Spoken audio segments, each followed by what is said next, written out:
The fourth of the Beijing Waterway walks starts near the International Exhibition Centre, where the Bahe River spills out into the northern moats, and heads 12 kilometres east out beyond the 5th Ring Road to where the river meets the 2nd Airport Expressway.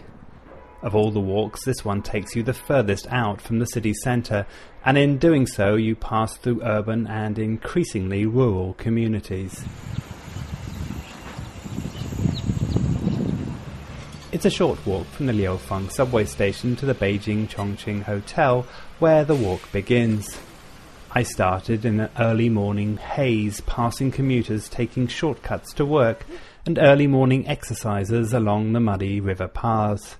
The Bahe River formed a key role in the early years of the city, providing drainage to the city's waste flowing out and dumping into the Wenyu River, and for much of the walk it still feels forgotten. After Kublai Khan brought new canals in from the northwest and the southeast in the 13th century, the Bahe River lost its strategic role. But it may be about to have a comeback, as property developers realise the value of building next to a thriving waterway, so along much of the walk there is evidence of efforts to bring the river back to life. With the morning haze beginning to burn off and the spring flowers very much in bloom, I made good progress out under the 3rd and then 4th ring roads, passing a mix of new residential blocks and high-class river-facing villas.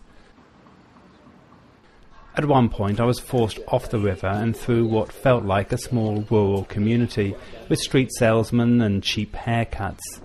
Scrambling under a railway line, I found myself in Jiangfu Park, which, although well laid out, forced me away from the river, through a gate and then deep into a forest before I could get back onto my path.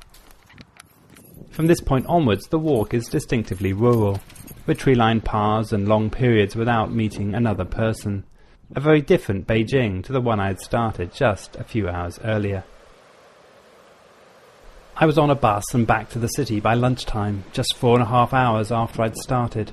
It's a great way to escape, and for those with more energy than me, the path continues out as far as the Grand Canal. This is DJ Clark on the Beijing Waterways for China Daily.